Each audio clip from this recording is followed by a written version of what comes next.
ಎದ್ದೇಳೋ ಆಲೋಚನೆ ಏನಾದ್ರೂ ಇದೆಯಾ? ಇಲ್ಲ ಜೀವನ ಪೂರ್ತಿ ನೀವಿಬ್ರು ಹೀಗೆ ಇರ್ತೀರಾ, ಅಮರ ಪ್ರೇಮಿಗಳ ಥರ? ಪರ್ಣಿಕಾ, ಅದು ನಾನ್ ಜಾರ್ ಬೀಳ್ತಿದ್ದೆ ಅಂತ ಅನಿರುದ್ಧ್ ಹಿಡ್ಕೊಂಡ ಅಷ್ಟೇ. ಅದನ್ ಬಿಟ್ರೆ ನೀನ್ ಅಂದ್ಕೊಂಡ ಹಾಗೇನಿಲ್ಲ. ಆಹಾ, ಅವನು ನೀನ್ ಬೀಳೋವಾಗೆಲ್ಲ ಹಿಡ್ಕೊಳ್ಳೋ ಥರ ನನ್ ಭಾವಂಗೇನಾದ್ರೂ ಮಂತ್ರ ಮಾಡಿದ್ದೇನೆ ರಾಕ್ಷಸಿ? ಪರ್ಣಿಕಾ, ಇದ್ರಲ್ಲಿ ಅವಳು ತಪ್ಪೇನಿದೆ? ಅವಳಿಗೆ ಯಾಕೆ ಬೈತಿದ್ಯಾ? ಆಹಾ, ಹೌದು ಹೌದು ಭಾವ, ಅವಳಗ್ ಬೈದೇನ್ ಲಾಭ? ಅವಳು ನೋಡಿದ್ರೆ ಸಾಕು ಸಕ್ರೆ ಹಿಂದೆ ಇರುವೆ ಹೋಗೋ ಥರ ಹೋಗ್ತೆ ನೀನು. ಹೌದು, ನಾನು ಇರುವೆನೆ, ಸರಿನಾ? ಈಗ ಹೋಗಿ ನಿನ್ ಕೆಲ್ಸ ನೀನ್ ಮಾಡ್ಕೊಡ್ರೆ ಚೆನ್ನಾಗಿರುತ್ತೆ. ಹೋಗ್ತೀನಿ ಭಾವ, ಯಾಕೆ ಹೋಗಲ್ಲ? ನನಗೂ ಒಂದಿನ ಬರುತ್ತೆ, ಆವತ್ತಿನ ದಿನ ಈ ರಾಕ್ಷಸಿ ಮೇಲೆ ನನಗಿರೋ ಕೋಪನ ತೀರಿಸ್ಕೊಳ್ದೆ ಬಿಡಲ್ಲ.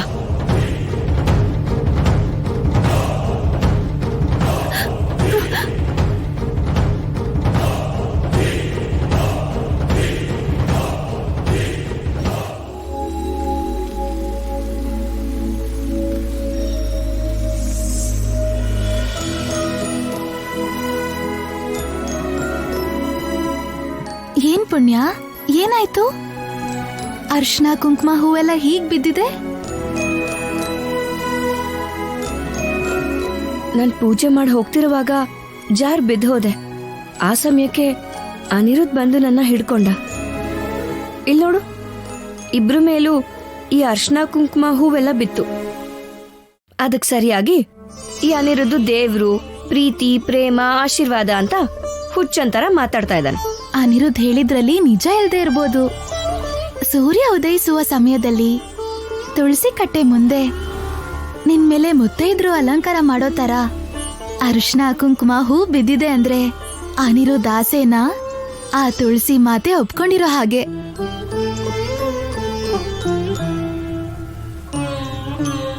ಏನ್ ಹೇಳ್ತಿದ್ಯಮ್ಮಲ್ಲ ನೀನು? ಹೌದು ಪುಣ್ಯ, ಭವಿಷ್ಯದಲ್ಲಿ ನೀನ್ ಅನ್ಕೊಳ್ದೆ ಇರೋ ಏನೋ ನಡೆಯೋ ಹಾಗಿದೆ. ನಿನ್ ಹೆತ್ತ ತಾಯಿ ಕಣ್ಣಲ್ಲಿ ಕಣ್ಣೀರ್ ಬರೋ ಬದಲು ಆನಂದ ಭಾಷ್ಪ ಬರೋಂತ ಸಮಯ ಬರ್ತಾ ಇದೆ. ನಿನ್ ಜೀವನದಲ್ಲಿ ಒಂದ್ ಹೊಸ ತಿರುವು ಬರ್ತಿದೆ. ಅನಿರುದ್ಧ್ ಆಸೆ ಕೂಡ ಈಡೇರತ್ತೆ ಅಂತ ನನಗನ್ನಿಸ್ತಿದೆ.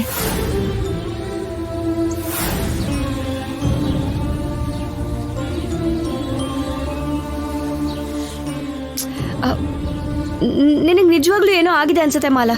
ಸರಿ, ನಾನು ಕಾಂತಮ್ಮನ್ ಮನೆಗೆ ಹೋಗಿ ಬರ್ತೀನಿ. ಏನು ಈ ವೇಷದಲ್ಲ? ಸರಿ ಬಿಡು.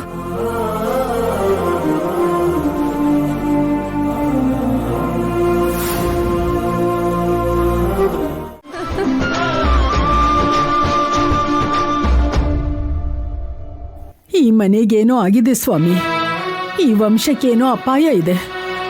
ಅದಕ್ಕೆ ಇಂಥ ಕಷ್ಟಗಳು, ಇಂಥ ತೊಂದರೆಗಳು ಒಂದ್ರ ಮೇಲೊಂದು ಬರ್ತಾ ಇದೆ. ನಾವೀಗ್ಲೇ ನರ್ಕ ನೋಡ್ತಾ ಇದ್ದೀವಿ ಸ್ವಾಮಿ. ಎಲ್ಲ ಅಲ್ಲೋಲ ಕಲ್ಲೋಲವಾಗಿದೆ. ಅನ್ಕೊಂಡಿರೋ ರೀತಿ ಏನು ನಡೀತಾ ಇಲ್ಲ ಗುರುಗಳೇ. ಆಸೆಯೆಲ್ಲ ನೀರು ಪಾಲಾಗ್ತಿದೆ. ನಾಗಮಣಿ ನಾಗನಿಧಿ ಪಡ್ಕೋಬೇಕು ಅನ್ನೋದು ಒಂದ್ ಕಡೆ ಆದ್ರೆ, ಹೆತ್ತ ಮಗನೇ ಕೈಗೆ ಸಿಗದೆ ಇರೋ ರೀತಿ ಹೋದ. ಅದೇನಾಯ್ತೋ ಗೊತ್ತಿಲ್ಲ ಗುರುಗಳೇ, ಸ್ವಲ್ಪ ದಿನದಿಂದ ನಮ್ಮ ಮನೇಲಿ ಯಾರಿಗೂ ಮನಃಶಾಂತಿನೇ ಇಲ್ಲ. ಒಂದು ನಿಮಿಷ ಕೂಡ ಆನಂದ, ಸಂತೋಷ ಇಲ್ಲ. ಯಾರು ನೋಡಿದ್ರು ಎಲ್ಲರೂ ನೋವಲ್ಲೇ ಇರ್ತಾರೆ, ಯಾವಾಗ ನೋಡಿದ್ರು ಕಣ್ಣೀರು ಹಾಕ್ತಾ ಇರ್ತಾರೆ. ಕಾರಣ ಏನು ಗುರುಗಳೇ?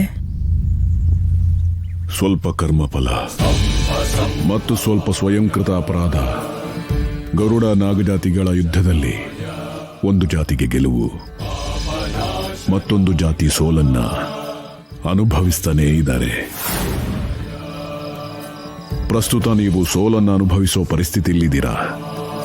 ಅದಕ್ಕೆ ಈ ಕಷ್ಟಗಳು. ಮತ್ತೀಗ ಇದಕ್ಕೆ ಪರಿಹಾರ ಏನು ಗುರುಗಳೇ? ನಾನ್ ಬಂದಿರೋ ಕಾರಣನೇ ಅದು. ಅದಕ್ಕೆಲ್ಲ ಒಂದು ಪರಿಹಾರ ತೋರಿಸೋ ಒಬ್ಬ ಮಹಾ ಶಿವಭಕ್ತ ಬರ್ತಾ ಇದ್ದಾನೆ. ಅದನ್ನೇ ಹೇಳೋಣ ಅಂತ ಬಂದೆ. ಕಷ್ಟದ ಪರಿಹಾರಕ್ಕೆ ವಿಶ್ವಗರುಡ ವಂಶಾಭಿನೇತ ಮಹಾ ಶಿವಭಕ್ತ ನಿಮ್ ಮನೆಗೆ ಬರ್ತಾ ಇದ್ದಾನೆ. ಶಿವಭಕ್ತರ? ಯಾರು ಗುರುಗಳೇ?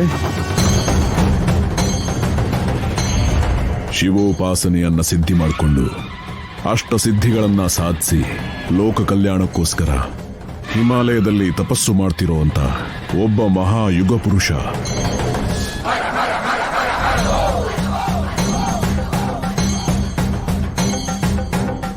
ನಿನ್ನ ವ್ಯಥೆಗಳಿಗೆ ಕಷ್ಟಗಳಿಗೆ ಪರಿಹಾರ ನೀಡೋಕೆ ಅಂತ ಆ ಮಹರ್ಷಿ ನನ್ನ ಕೋರಿಕೆನ ಸ್ವೀಕಾರ ಮಾಡಿ ನಿಮ್ಮನೆಗೆ ಬರ್ತಾ ಇದ್ದಾರೆ.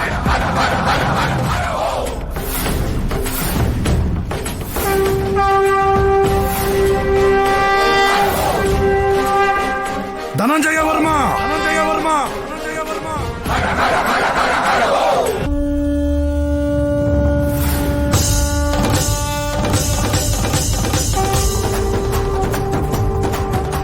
ಬನ್ನಿ, ನಡೀರಿ.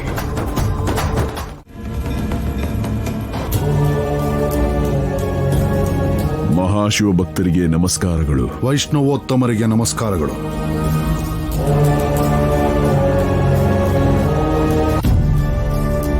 ಧನಂಜಯ ವರ್ಮ, ಮಾಡೋಕೆ ಧೈರ್ಯ ಮಾಡಬೇಕು ಅನ್ನೋ ಗುರಿ ಇದ್ರೆ ಸಾಲದು.